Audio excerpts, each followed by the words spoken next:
जी राजीव जी, मैं राजस्थान से हूँ। और राजस्थान के हवाले से अगर आप कांग्रेस को देखें तो कांग्रेस जो है वो यहाँ भी कंसिस्टेंट है।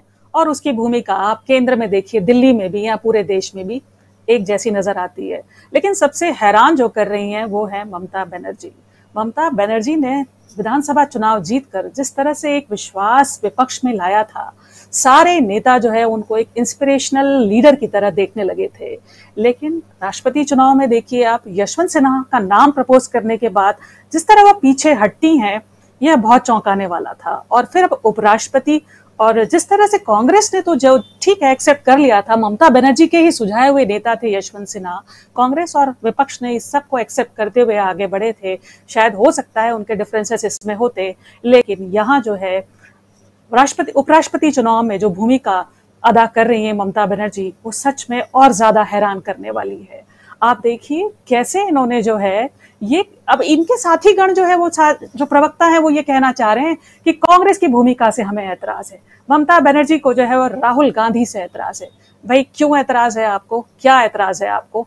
आप क्या पूरे देश में अपने आप को बंगाल, पूरे देश को क्या बंगाल समझ रही है? मुझे सच में ममता बनर्जी एक महिला नेता है और मैं बहुत उनसे इत्तेफाक भी रखती हूँ, लेकिन इन दोनों मामले में मुझे उनकी भूमिका जो है वो बिल्कुल स्पष्ट नजर नहीं आती है, थोड़ी संदिग्ध नजर आती है। और चूंकि आपने एक दार्जिलिंग में एक हुई बैठक का भी जिक्र किया कि क्या समझौता इनके बीच हुआ है, क्या जगदीप धनखड़, जिससे पूरा देश देख रहा था कि ममता बनर्जी हमेशा एक संघर्ष में रहती हैं, वो उनके साथ जो है वो कैसे जुड़कर जो है वो बीजेपी को एक तरह से मदद करने में लगी हुई है। और आप देखिए विपक्ष का कोई रोड मैप 2024 के लिए नहीं दिखाई देता है, सब अलग अलग हैं। तो हम क्या, सच ठीक बात है अगर ईडी है, लेकिन जनता भी तो सामने है।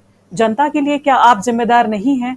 तो ममता बनर्जी ने यूं कही है कि विपक्ष की एकता की अभी हवा निकाली है राजीव जी, मैं उनसे बिल्कुल असहमत हूं। और जहां तक राजस्थान की बात है, राजस्थान से जो है वो काफी अच्छा वोट जो है वो यशवंत सिन्हा जी को गया है। दो के बारे में थोड़ा सा मामला जो है वो समझ में नहीं आ रहा है, लेकिन अच्छे वोट मिले हैं। जिस तरह की उम्मीद विपक्ष कर रहा था, पक्ष कर रहा था, भाजपा कर रही थी, भाजपा को लगता था कि 70% जो है वो राष्ट्रपति चुनाव में वोट उनको मिलेंगे, लेकिन वो संभव नहीं हो पाया। और एक ठीक ठाक फाइट जो है उन्होंने दिए, बावजूद इसके कि शिवसेना, शिरोमणि अकाली दल, ममता, बंगाल से भी अच्छा वोट गया है। लेकिन बंगाल की भूमिका, फिर ममता बनर्जी की भूमिका संदिग्ध हो जाती है कि जब वो ये कहती हैं कि आप चुनाव लड़िए और आप आइए भी मत, आपको जो है यहाँ एक भी मौका उन्होंने इंटरेक्शन का नहीं दिया विधायकों से। तो ये सब चीजें जो है विपक्ष की एकता की जो है वो हवा निकालती हुई लगती हैं। मुझे बहुत उम्मीद थी ममता बनर्जी से, लेकिन माफ कीजिएगा वो इस जंग में जो है वो मुझे काफी दुविधा में और पीछे होती हुई नजर आ रही हैं। और जो भी है उन्हें स्पष्ट करना चाहिए। बहुत अच्छा ऑप्शन है मार्गरेट अल्वा, एक तरह से देखा जाए तो हमारे राजस्थान की राज्यपाल भी रही हैं और मेरी उनसे एक दो मुलाकातें भी हैं, और बहुत ही संयत और एक तरह से वरिष्ठ नेता हैं, जिस पर अभी अगर एकमत नहीं हो पा रहे हैं तो विपक्ष कहाँ जाकर एकमत होगा, मुश्किल है ये कहना। जी राजीव जी। बिल्कुल, विपक्ष कहाँ एक मत एक